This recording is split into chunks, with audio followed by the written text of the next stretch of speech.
பிறப்புகளில் எட்டதங்கள் சொல்லியிருக்கலாம், சித்தர்கள் சொல்லியிருக்கலாம், இலக்கியங்கள் சொல்லி தந்திருக்கலாம். இந்த இடைநிலை மனிதர் இனம் புரியாத காதல் ஏற்படும். அப்புறம் எதுக்கு மைக்கு? சூரியன் இந்த பூமியில் உதிக்கும் போது எதுக்கு மைக்குன்னு? உங்கள் மைக்கு பிரச்சனைன்னு சொல்லுங்கள். நான் என்ன மேடை பிரச்சாரமாக பண்ணுறேன் சத்தமாக பேசுகிறதுக்கு?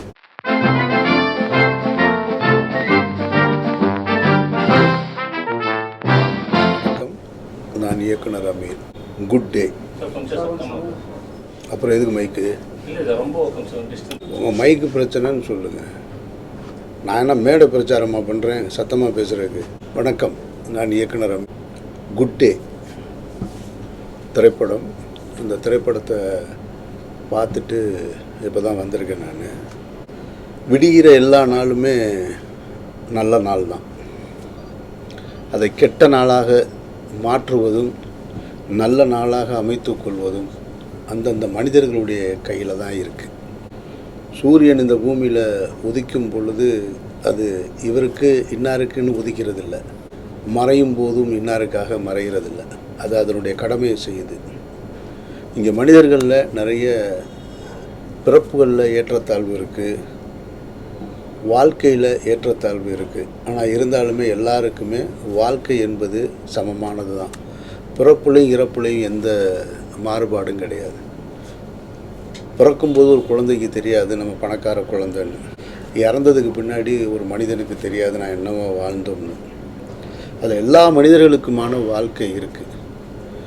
அதில் நம்ம பொதுவாக திரைப்படங்களில் எளிய மனிதர்களுடைய வாழ்க்கையை பார்க்கும் பொழுது அல்லது சொல்லப்படாத மனிதர்களுடைய வாழ்க்கும் பொழுது நமக்கு ஒரு இனம் புரியாத காதல் ஏற்படும். அப்படி ஒரு காதல்னால் இந்த படத்தை பார்க்கும்போது எனக்கு ஏற்பட்டிருக்கு. ஒரு மாத சம்பளம் வாங்குறவன் எவ்வளோ கஷ்டப்படுறான். மாதம் முழுவதும் வேலை பார்த்துட்டு தன்னுடைய உரிமையை வேலை பார்த்ததுக்கான அந்த கூலியை கேட்கும்போது கூட ஒரு அடிமையாக பிச்சை கேட்பது போல் இருக்கக்கூடிய அவலத்தை ரொம்ப அழகாக சொல்லியிருக்கிற படம் தான் குட் டே. இந்த இடைநிலை மனிதர்கள் தங்களுடைய வாழ்வியலில் குடும்பம், தனக்கான கனவுகள், தங்களுடைய எதிர்கால வாழ்க்கை பற்றிய சிந்தனை எல்லாவற்றையும் உள்ளுக்குள்ளே வச்சுக்கிட்டு அந்த குடும்பம்ன்ற ஒரு விஷயத்துக்குள்ளே வரும்பொழுது அவங்க எப்படி போராடுறாங்க, அவங்களுடைய கனவுகளெல்லாம் எப்படி சிதையுது, அல்லது அந்த குடும்ப கஷ்டத்துக்குள்ளே ஒரு மனிதன் இந்த பிரச்சனையெல்லாம் தீர்ந்துருச்சுன்னா ஒன்று குடியின் மூலமாக தீர்க்கணும்னு நினைக்கிறான், அல்லது தற்கொலையின் மூலமாக தீர்ந்துருன்னு நம்புகிறான். நம்ம நிறையா பார்த்துட்ருக்கோம், செய்தித்தாள்களில் ஊடகங்களில் இதெல்லாம் பார்த்துக்கிட்டே இருக்கோம். ஆனால் அப்படி குடியும் அதுக்கு தீர்வு கிடையாது, தற்கொலையும் தீர்வு கிடையாது. வாழ்க்கைன்றது வாழ்வதற்காகத்தான். அதை கடைசி வரைக்கும் வாழ்ந்து பார்க்கணும். அது பொருளாதாரம் நம்மக்கிட்ட இருந்தாலும் சரி இல்லைன்னாலும் சரி அதை வாழ்ந்து கடந்து போக வேண்டியது ஒவ்வொரு மனிதனுடைய கடமை. அந்தந்த இடத்துல இருந்து அந்த வாழ்க்கையை நமக்கு கொடுக்கப்பட்டதை நம்ம சந்தோஷமாக அதை என்ஜாய் பண்ணணும். பொருளாதாரம் மட்டும் வாழ்க்கை இல்லை, செல்வம் மட்டும் வாழ்க்கை இல்லை, உடல் ஆரோக்கியம் மட்டும் வாழ்க்கை இல்லை, எல்லாம் கலந்தது தான் அந்தந்த நேரத்து நிகழ்வுகள், அந்தந்த நேரத்து மகிழ்ச்சி, அந்தந்த நேரத்து இழப்பு எல்லாத்தையும் கடந்து போகிறது தான் வாழ்க்கை அப்படின்றது தான் மறுக்க முடியாத உண்மை. அது வேதங்கள் சொல்லியிருக்கலாம், சித்தர்கள் சொல்லியிருக்கலாம், இலக்கியங்கள் சொல்லி தந்திருக்கலாம். ஆனால் ஒரு 2 மணி நேர திரைப்படத்தின் மூலமாக நமக்கு கடத்துறதுன்றது ஒரு மிகப்பெரிய அது ஒரு டேலண்ட்டு தான். அது அப்படி ஒரு கதையை இந்த படத்தில் எழுதியிருக்கிற இந்த கதாசிரியர்கள் 2 பேருக்கும் என்னுடைய வாழ்த்துக்கள். அப்படி தான் சின்ன சின்ன விஷயங்களாக எடுத்திருக்காங்க. இந்த மாதிரி ஒரு கதையை படமாக்கணும், அதை வெளியில் கொண்டு வரணும், தயாரிக்கணும், அதில் நடிக்கணுங்கும்போது தன்னை முன்னிலைப்படுத்துவதற்கு, தன்னுடைய அந்த ஹீரோயிஸ் பிம்பத்தை ஏற்படுத்துவதற்காக படங்கள் தயாரிக்கிறத நம்ம பார்த்துருக்கோம். ஆனால் அது அப்படிலாம் கிடையாது. அந்த கதாபாத்திரமாக ஒரு விளிம்பு நிலை மனிதனாக தந்த கதாபாத்திரத்தை ஏற்று காசை போட்டுட்டு ஒரு படத்தை தயாரித்து படம் பூரா யாருக்கிட்டையாவது அடி வாங்கிக்கிட்டே இருக்கிற அப்படின்றது இருக்கு இல்லையா, அது ஒரு நடிகனால் சிந்திக்க முடியாது, ஒரு இயக்குனரால் தான் சிந்திக்க முடியும். அப்படின்றத ராமலிங்கம், பிருத்திவிராஜ் ராமலிங்கம் தன்னுடைய முதலீடையும் போட்டுட்டு இந்த படத்தை தயாரித்து நடிச்சிருக்காரு. எங்கேயுமே இது அவருடைய முதல் படம் அப்படின்று தெரியாத அளவுக்கு மிக நேர்த்தியாக நடிச்சிருக்காரு. அவர் வசனம் பேசுகிற காட்சிகளில் மட்டுமல்ல, ஒரு சைலண்ட் ஷாட்டில் கூட தன்னுடைய நடிப்பை வெளிப்படுத்துது. அது ரொம்ப ரேராக தான் அப்படி ஒன்று அமையும். அப்படி ஒரு முக அமைப்பும் அப்படி ஒரு நடிப்பு திறனும் பிருத்திவிராஜ் ராமலிங்கத்தில் இருக்கிறத பார்க்குறோம். இந்த படம் மொத்தத்தில் எப்படி இருக்குது அப்படின்னு சொன்னால், இவர் கதாநாயகன், இது கதாநாயகி, இது வில்லன் அல்லது இந்த மாதிரியான இது அப்படிலாம் கிடையாது. சின்ன சின்ன கேரக்டர்ஸ் அப்படியே வந்து போகுது. அது வாழ்க்கையில் பல விஷயங்களை சொல்லி கடந்து போகுது. இந்த படத்திலேயே முகம் காட்டாத ஒரு காட்சியில் கூட முகம் காட்டாத அந்த நாயக பாத்திரத்துடைய அந்த மனைவி, குழந்தைகள் வெறும் குரல்லையே நம்மக்கிட்ட வந்து போகிறாங்க. இந்த நேர்த்தியெல்லாம் வந்து ஒரு தேர்ந்த இயக்குனர்கிட்ட இருந்து தான் வர முடியும், ஒரு தேர்ந்த சிந்தனையாளர்கிட்ட இருந்து தான் வர முடியும். அது எழுத்தாளர், அவரும் ஆல்ரெடி உதவி இயக்குனராக இருந்த காரணத்தினால, அந்த டைரக்டர் அரவிந்தனும் இவரும் சேர்ந்தே உதவி இயக்குனராக பணிபுரிந்த காரணத்தினால எல்லாருமே ரொம்ப ஸ்ட்ராங்காக அழகாக டிஸ்கஸ் பண்ணி இந்த படத்தை பண்ணியிருக்காங்க. என்னை பொறுத்த மட்டும் குட் டே வந்து ஒரு நல்ல எக்ஸ்பீரியன்ஸாக இருந்தது. இந்த படத்தை நினச்சிருந்தா அது ஒரு சோகத்தோடு முடிச்சிருக்கலாம். வாழ்க்கை என்பது சோகம்தான், ஆனால் அப்படி இல்லை. அதுதான் நான் தொடக்கத்தில் சொன்னேன். நான் ஒவ்வொரு விடியலும் யாராவது ஒருத்தருக்கு வந்து சரியானதாகத்தான் இருக்கும். நேற்றைய கஷ்டம் நாளைக்கு கிடையாது, நேற்றைய பிரச்சனை நாளைக்கு இல்லைன்னு நம்பிக்கையோடு தான் வாழ்க்கை விடியுது. இந்த திரைப்படத்தின் முடிவும் அப்படி தான் சொல்லுது. வாழ்க்கைன்றது நம்பிக்கை தான். நீங்கள் அந்த விடியலை நீங்கள் எப்படி பார்க்குறீங்கன்றது ரொம்ப பாசிட்டிவாக அந்த படம் முடிச்சிருக்கிறத நான் ரொம்ப ரசித்தேன். நான் ஒருவேளை நெகட்டிவாக இருந்துச்சுன்னு சொன்னால் என்னால் இவ்வளோ ஈர்த்திருக்க முடியுமான்னு தெரில. அந்த எண்டு தான் எனக்கு ரொம்ப பிடிச்சிருந்தது. ஏன்னா லைஃபே நம்பிக்கை தான். நாளைன்றது நமக்கு சொந்தமாக இல்லையான்றது நமக்கு தெரியாது. எல்லோரும் ஆனால் நம்பிக்கையோடு வாழ்ந்துக்கிட்டு இருக்கோம். இருக்க போகிறோம், அடுத்த நிமிடமே நமக்கு சொந்தமானு தெரியாது. ஆனால் இருப்போன்ற நம்பிக்கையில் வாழ்கிறோம். அந்த இருப்போன்ற நம்பிக்கையிலையும் நல்லதை நினச்சி நல்லதை விதைச்சி வாழ்கிறது என்பது கூடுதல் பலம். அப்படி ஒரு பலத்தை படம் பார்க்குறவங்களுக்கு இந்த படம் ஏற்படுத்தி கொடுத்துருக்கு. அதனால் இந்த குட் டே படத்திற்கு அந்த ஒட்டுமொத்த குழுவினருக்கும் என்னுடைய வாழ்த்துக்களும் பாராட்டுக்களும். நன்றி சார். இது மாதிரி நிறைய ப்ராப்ளங்களும் இந்த படம் பார்க்குறது சார். ஆனால் தேட்டர் வந்து கிடைக்க பார்க்குறோம்னா நல்லா தான் இருக்குது அப்படின்னு சொல்லி இது சந்தை. இந்த சந்தையில் வந்து நம்ம ஒன்றுமே செய்ய முடியாது. இது சந்தையில் யார் அதிக மார்க்கெட்டிங் பண்ணுறாங்களோ, யார் அதிகமாக இன்வெஸ்ட் பண்ணுறாங்களோ எப்பயுமே அவங்களுக்கு தான் வேல்யூ இருக்கும். நல்ல திரைப்படங்களுக்கும் பார்வையாளருக்கும் தடையே கிடையாது எப்பொழுதுமே. இந்த படம் நாளைக்கு டெலிவிஷன்லேயோ ஓடிடிலேயோ வரும் பொழுது கண்டிப்பாக போய் சேரும். எல்லா நல்ல படங்களும் பார்வையாளர்கள் அப்படி தான் போய் சேர்ந்துருக்கு. இனிமேலும் அப்படி தான் சேரும். இது இப்போ இல்லை, எல்லா காலகட்டத்திலையும் இந்த பிரச்சனை இருந்துட்டு தான் இருக்குது. சின்ன படங்கள் ஓடலை அல்லது சின்ன படங்களுக்கு தேட்டர் கிடைக்கலன்னு சொன்னால் இன்றைக்கி தேட்டர்கள் எல்லாமே மல்டிப்ளெக்ஸாக மாறி இருக்குது. அவங்க வந்து சிங்கிள் ஸ்க்ரீன் குறைஞ்சிருச்சு. மல்டிப்ளெக்ஸில் ஒரு 300 சீட்டு இருக்கக்கூடிய ஒரு திரையரங்குக்குள்ளே அவங்க எதிர்பார்க்குற ஒரு விஷயம், அந்த ரெவன்யூ வரலைன்னா அந்த படங்களை வந்து போடுறதில்ல. அதை நம்ம ஒன்றுமே செய்ய முடியாது. நீங்கள் ஏன் என் படத்தை போடலைன்னு நம்ம போய் கேட்கவே முடியாது. அது அவன் முதலீடு செய்து உருவாக்கி இருக்கிற திரையரங்கு. அவர் செஞ்சுருக்க முதலீட்டுக்கு சரியான வட்டி விகிதத்தில் லாபம் வருதான்னு தான் ஒருத்தர் பார்ப்பாரே தவிர, நான் நல்ல படத்தை ஓட்டணும் அப்படின்றது அவருக்கு கணக்கே கிடையாது. நான் போட்ட முதலீடுக்கு எனக்கு காசு வருதா, அதில் ஒரு இன்ட்ரெஸ்ட் கால்குலேஷனுக்கு பணம் வருதான்னு தான் பார்ப்பார். நீங்கள் ஏன் இதை போடலை அப்படின்னு சொல்லி நம்ம கேட்கவே முடியாது. இந்த சினிமா கம்ப்ளீட் நம்மளுடைய ரிஸ்க். சின்ன படங்கள் என் படத்தையும் சேர்த்து தான் சொல்கிறேன். எல்லா படத்தையும் சேர்த்து தான் சொல்கிறேன். ஒன்றுமே செய்ய முடியாது. இதை யாரும் சரி பண்ண முடியாது. இதை யாராவது சரி பண்ண முடியும்னு சொன்னாங்கன்னா அது மிகப்பெரிய பொய். முதல்ல அதை நம்பணும். இதை யாராலையும் சரி பண்ண முடியாது.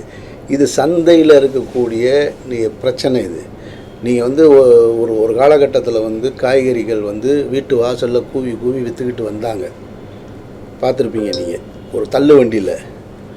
அந்த காய்கறி வியாபாரத்தை இன்றைக்கி வந்து கார்ப்பரேட் கம்பெனி வந்து ஷோரூம் போட்டு பண்ண ஆரம்பிச்சிட்டாங்க. அப்போது அதே காய்கறியை நீங்கள் வீட்டில் உட்காந்துக்கிட்டு ஆன்லைனில் போட்டுட்டு வீட்டுக்கு கொண்டு வந்துக்கிட்டு இருக்கீங்க. இப்போ நீங்கள் வீட்டில் உட்காந்து பர்ச்சேஸ் பண்ணுவீங்களா, தள்ளுவண்டி எப்போ வருதுன்னு உட்காந்துருப்பீங்களா? அதுக்கும் ஒரு சில ஆட்கள் இருக்காங்க சார். இப்போ காய்கறி இவங்க வந்தால் குவாலிட்டியாக இருக்கும். நான் கேட்குறது உங்களை, நீங்கள் யாருக்காக காத்திருப்பீங்க? நான் எப்பவுமே வீட்டில் அந்த தள்ளுவண்டி தான் சார். நீங்கள் ஒரு ஆள் வாங்குவீங்க, எங்கள் வீட்டுக்கிட்ட தள்ளு வண்டியே வரலன்னா நாங்கள் என்ன செய்கிறது? போட் கிளப்பில் தள்ளு வண்டி போகாதுல்ல. போயஸ் கார்டனுக்குள்ளே போகாதில்ல தள்ளு வண்டி போகுமா? உள்ளே அலோவ் பண்ணுறாங்களா? அப்போ அவங்க எங்கே வாங்குறாங்க காய்கறி? சூப்பர் மார்க்கெட்டில் தான். சூப்பர் மார்க்கெட்டில் வாங்குறாங்களா, ஆன்லைன் பர்ச்சேஸ் பண்ணுறாங்க? ஆன்லைன்லேயும். அவ்வளோதான். அதுதான் சினிமா. சிறு படங்களுக்கு வந்து தியேட்டர் கிடைக்கலன்ற ஒரு நிலை இருக்குது. அப்படி இருந்தாலுமே நிறைய திரும்பவும் அந்த சிறு படங்கள்லாம் நிறைய எடுக்க தான் செய்கிறாங்க. அது ஒரு பக்கம் இருந்தாலும் இப்போ இன்னும் சிறு படங்கள் வந்து இப்போ லவ் டுடே, குட் நைட் அந்த மாதிரி சின்ன படங்களே வந்து நல்லா லாபம் வருது, மக்கள்கிட்ட ரீச் ஆகும்போது கதை நல்லா இருக்குன்ற ஒரு கான்செப்ட் சொல்கிறாங்க. அது எப்படி சார்? சார், சினிமா எப்பொழுதுமே வந்து டைரக்டர் மீடியா தான். சினிமா கண்டுபிடிச்ச காலகட்டத்திலேருந்து அது டைரக்டர் மீடியா தான். அதில் எந்த மாற்று கருத்தும் கிடையாது. அதை ஆர்டிஸ்ட் மீடியாவாக சில காலங்களில் மாற்ற முடியும். அது ஒரு சிலருக்கு தான் விதிவிலக்கு. எல்லா நேரங்கள்லையும் எல்லா திரைப்படங்களும் அப்படி தான் பார்ப்பாங்கன்னு சொல்கிறது சுத்த ஹம்பக். அப்படிலாம் கிடையவே கிடையாது. ஹாலிவுட்லேயே இன்றைக்கெலாம் படங்கள் வந்து என்ன கதையை எடுக்கிறதுன்னு தெரியாமல் மல்டி ஸ்டார்ஸை மொத்தமாக ஒரே படத்தில் போட்டு எக்ஸ்பெண்டபிள்ஸ் மாதிரி படங்கள் பண்ணுறாங்க. சிங்கிள் ஹீரோ சப்ஜெக்டே இப்போ எங்கே யாருமே பார்க்குறதில்ல. கண்டென்ட் ஓரியன்ட் தான் எப்போவுமே ஜெயிக்கும்.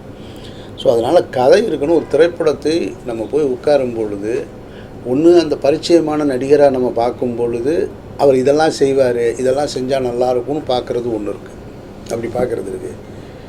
இதே படத்தை இந்த கதாபாத்திரத்தை இவர் பண்ணியிருக்கிற கதாபாத்திரத்தை விஜய் சேதுபதி பண்ணியிருந்தாருன்னா இப்போ இன்னும் கூடுதல் கவனம் பெற்றிருக்கும். அவ்வளோதான். அப்படி தான் நம்ம எடுத்துக்கணும்.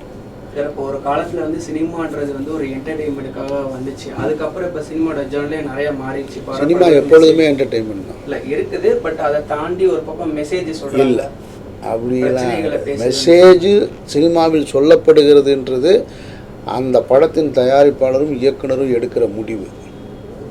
அவங்களுடைய பர்சனல் டிசிஷன் தான் அந்த திரைப்படத்துக்குள்ளே மெசேஜ் வர்றதே தவிர ஒரு சினிமாவில் மெசேஜ் சொல்கிறாங்க வாங்க போய் பார்த்துட்டு வருவோம் அப்படின்னு சொல்லி ரெண்டு நண்பர்கள் கிளம்பி படத்துக்கு போகிறது. நான் உங்களுக்கு தான் பதில் சொல்கிறேன். நீங்கள் பதிலை ரிசீவ் பண்ணலன்னா நான் ஒன்றும் செய்ய முடியாது. நான் உங்களுக்கு தான் சொல்லிகிட்ருக்கேன். 4 பேர் ஃப்ரெண்ட்ஸு சேர்ந்து என்ன செய்கிறோம்? படத்துக்கு போகலாமான்னு கேட்குறோம். ஐடி கம்பெனியில் நீ வேலை பார்க்குறவங்க படத்துக்கு போகலாமான்றாங்க. ஒரு ஃபேமிலியில் இருக்கவங்க படத்துக்கு போகலாமான்னு கேட்குறாங்க. வாங்க அந்த படத்தில் நல்ல மெசேஜ் சொல்லியிருக்காங்க, நான் கேட்டு வரோன்னு என்றைக்காவது கிளம்பியிருக்கோம்மா வீட்டிலேருந்து? தேவி தேட்டில் மெசேஜ் சொல்கிறாங்க, உதயத்தில் மெசேஜ் சொல்கிறாங்கன்னு அப்படிலாம் கிடையாது. அந்த படம் என்னை ஈர்க்குதா, அவ்வளோதான். அந்த படம் என்னை எப்படியாவது என்டர்டெயின் பண்ணுதா, அந்த என்டர்டெயினுக்குள்ளே மெசேஜ் இருக்கான்றது தான் முக்கியம் தவிர மெசேஜ் சொல்கிறதுக்காக சினிமா எடுக்கவே முடியாது. அது டாக்குமெண்ட்ரி. அது அப்படி யாரும் அவங்க மெசேஜுக்காகலாம் நீ திரையரங்குக்கு வர்றதில்ல. ஏன்னா மெசேஜுக்காக வந்து நீங்கள் வந்து எக்ஸ்பிரஸ் அவனி மாதிரி ஒரு இடத்துல வந்து உட்காந்து கார் பார்க்கிங் பண்ணிவிட்டு அதுக்கு ஒரு காசு கொடுத்துட்டு நீங்கள் ஆன்லைன் புக்கிங்கில் அதுக்கு ஒரு எக்ஸ்ட்ரா 30 ரூபா கொடுத்துட்டு ஃபேமிலியோடு வந்து நீங்கள் உள்ள உங்கள் தண்ணி பாட்டில் கூட கொண்டு போக விட மாட்டாங்க. நீங்கள் அங்கே போய் உட்காந்து அவங்க கொடுக்குற பாப்கார்னை சாப்பிட்டுட்டா மெசேஜ் கேட்டு வர்றீங்க? இல்லை, நீங்கள் போகிறது பொழுதுபோக்குக்கு, மெசேஜ் கேட்கவா போகிறீங்க? அந்த திரைப்படங்களில் மெசேஜ் இருந்தால் ஹாப்பி.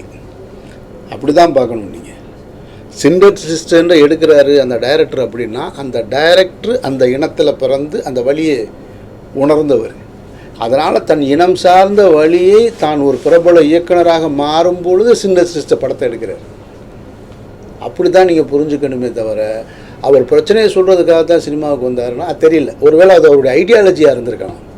ஆனால் நம்ம படம் பார்க்குறவங்க ஐடியாலஜி அது கிடையாது. படம் பார்க்குற நாம் ஒரு பொழுதுபோக்கு, அப்புறம் நல்ல படம் பார்க்கணும்னு நினைக்கிறோம். தீபாவளி மாதிரியான காலகட்டங்களில் என்டர்டெயின் பண்ணணும்னு நினைக்கிறோம். எல்லா காலகட்டத்துலேயுமே நல்ல படம் பார்க்கணுன்னு நம்ம நினைக்கிறதில்ல. எல்லா திரையரங்குக்குமே போய் கண்ணீர் விட்டு அழுதுட்டு தான் திரும்பி வரணும்னு யாரும் விரும்புகிறதில்ல. மனசு விட்டு சிரிக்கவும் ஆசைப்படுறோம். இல்லைன்னா கரகாட்டக்காரன் அவ்வளோ நாள் எப்படி ஓடி இருக்க முடியும்? ஓடி இருக்க முடியாது. ஒரு மாஸ் ஹீரோவோட படங்களை பார்க்கும்போது ஃபேமிலியோடு போனால் ஒரு பொழுதுபோக்கு. வீட்டுக்குள்ளே family stress, work stress, society stress, இப்படி பல்வேறு பிரச்சனைகள் இருக்குது. அப்படி இருக்கும் பொழுது நம்ம போய் உட்காந்து பார்க்குறோம். ஒரு ஸ்டார் மூவி படம் பார்க்குறோம். அதை நம்மளை எங்கேயோ பாடல் காட்சியிலோ சண்டை காட்சியிலோ நகைச்சுவை காட்சியிலோ நம்மளை வந்து அது இம்ப்ரெஸ் பண்ணுது. நம்ம அதை என்ஜாய் பண்ணிக்கிறோம். எனக்கு தெரிஞ்சு கடந்த 10 ஆண்டுகளுக்கு மேலாக தமிழ்நாட்டில் நான் சந்தித்த பெரிய ஐஏஎஸ், ஐபிஎஸ், ஜட்ஜஸ்ஸு, பெரிய பெரிய வழக்குகளில் சமூக பிரச்சனைகளில் களமாடுறவங்க எல்லாருமே நைட்டு படுக்கும்போது வடிவேல் காமெடி பார்த்துட்டு தான் படுக்கிறாங்க. நான் எல்லார்கிட்டையும் அதை கேட்டேன். நான் வடிவேல் காமெடி பார்க்காம நாங்கள் படுக்கிறது இல்லை அப்படின்னா அவங்களுக்கும் ஒரு ரிலீஃப் தேவைப்படுது லைஃப்பில். ஸோ அப்போ அவங்க யார் என்ன வேணுமோ அதை எடுத்துக்கிறாங்க. அப்போது அது மட்டும்தான் சினிமாவா அப்படின்னா அது கிடையாது. சினிமாவில் எல்லாம் இருக்கும். ஒரு கடைக்கு போனால், ஒரு டிபார்ட்மெண்ட் ஸ்டோருக்குள்ளே போனால் எல்லாம் இருக்கிறது போல் ஒரு சினிமாவுக்குள்ளே எல்லாம் இருக்கும். அவங்கவுங்க வேணுங்கிறத சூஸ் பண்ணிக்கணும்.